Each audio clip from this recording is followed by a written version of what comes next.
Breaking news, Philippine Navy makakatanggap na naman ng dalawang gunboat mula Israel. China gulat na gulat dito. Samantala, Pangulong Ferdinand Marcos Jr. sinaksihan ang pagsira ng 400 na baril mula sa mga rebelding sumuko. Ito ang ating tututukan ngayong araw na ito. Saglit lang ito mga kababayan, kaya humanap na ng pwesto. Tara na, umpisahan na natin ito.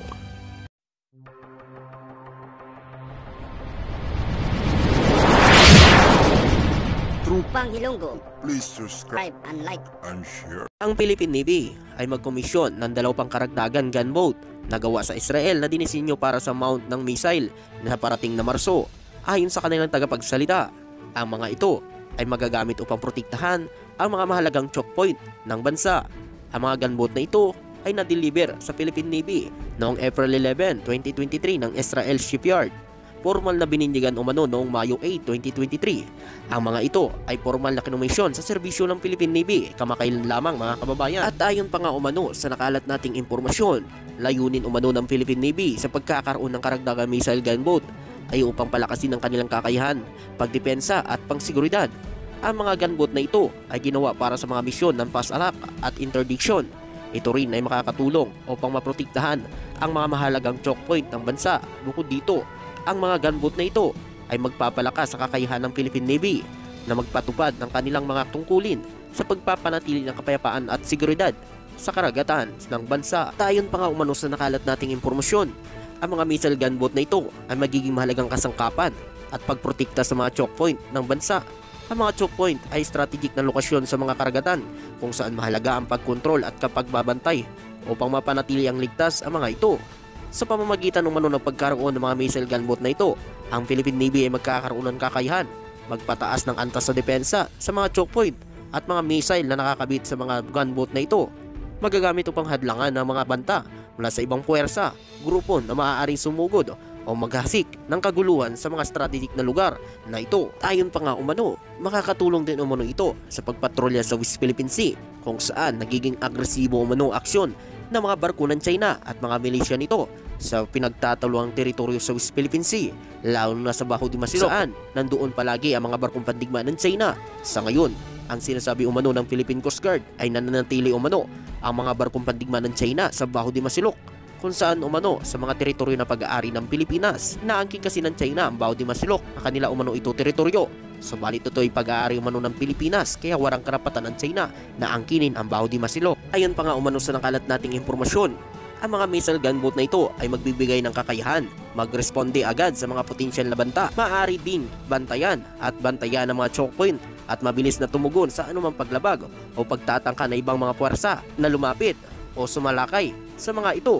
Sa ganitong paraan, ang mga missile gunboat na ito ay magiging isang malaking tulong sa pagprotekta sa mga choke point ng bansa na nagbibigay ng dagdag na seguridad at kapangyarihan sa Philippine Navy upang mapanatiling ligtas ang mga mahalagang lugar sa karagatan ng bansa, lalo na umano ang West Philippine Sea na ngayon patuloy pa rin ang ginagawang panghaharas ng mga barko ng China sa mga barko ng Pilipinas na pilit nila inaangkin umano ang Baho de Masilok. At ayon pa sa ating mahal na Pangulo, ipaglalaban umano ang mga karagatan na pag-aari ng Pilipinas sa West Philippine Sea at hindi hahayaan na makuha ito ng bansang China. At ayon pa nga umano sa nakalat nating impormasyon, ito na ata ang pangatlong beses na magkomisyon umano ng dalawang gunboat ang Pilipinas mula sa Israel. At ayon pa nga sa nakalat nating impormasyon, ang Philippine Navy ay ang unang nagkomisyon ng dalawang missile boat mula sa Israel noong November 28, 2022. Ang mga missile boat na ito ay tinatawag umano na BRP Nestor Acero at BRP Lolinato Torong, at ito ay bahagi ng 9 vessel acquisition deal ng Philippine Navy kasama ang Israel.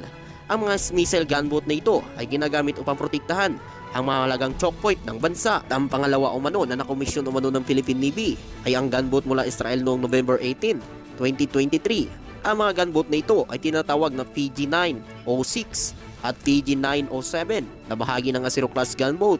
Ang mga ito ay naglalayon palakasin ang kakayahan ng Philippine Navy at fast attack at interdiction mission nito, lalo na sa West Philippine Sea.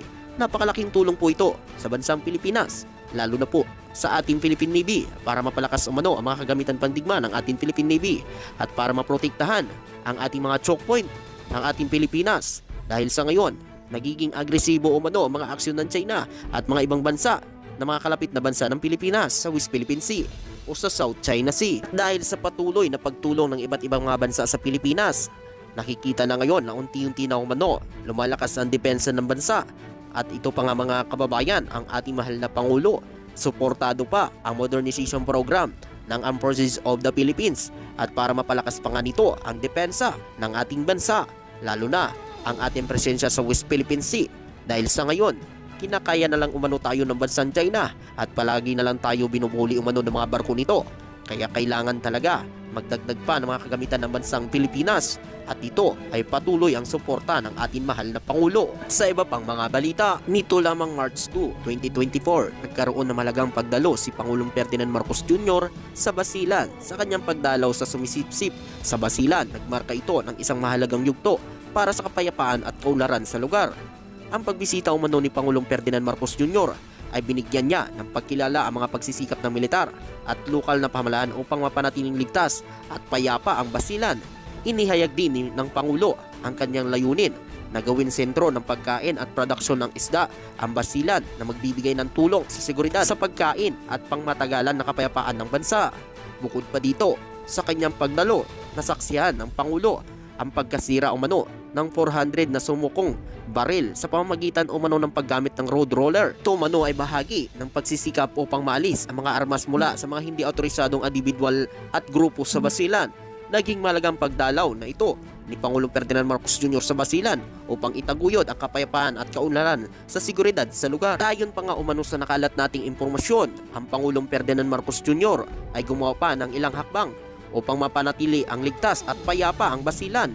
Ayon pa dito, naglaan ng Pangulo ng mas malaking pundo at mga kagamitan para sa militar at pulisya Basilan. Ipinatupad rin ang masigpit na seguridad at pagbabantay upang mapigilan ang krimen at turismo at iba pang mga banta sa seguridad. Naglaan din umano ng pundo ang pamahalaan upang magpatayo ng mga infrastruktura tulad ng mga kalsada, tulay, paaralan at iba pang pasilidad. Ang mga proyektong ito ay naglalayo mapabuti ang kalagayan ng mga komunidad at magbigay ng mga oportunidad sa ekonomiya. Naglaan din umano ng pondo ang mga kagamitan upang mapabuti ang mga serbisyo at pangkalusugan sa Basilan, kasama dito ang pagpapalakas ng mga ospital at pagbibigay umano ng mga gamot at serbisyo medikal at pagpapalawak ng programa sa kalusugan. Pagtulungan din umano ang ating mahal na Pangulo sa lokal na pamahalaan at mga komunidad sa Basilan upang mapalakas ang pagtutulungan at pagkakaisa. Ipinatupad ang mga programang proyekto na may layunin magbigay ng mga oportunidad sa mga residente at magpalago ng ekonomiya sa lugar. Naglaan ng pundo ang suporta upang mapabuti ang kalamidad sa edukasyon sa Basilan.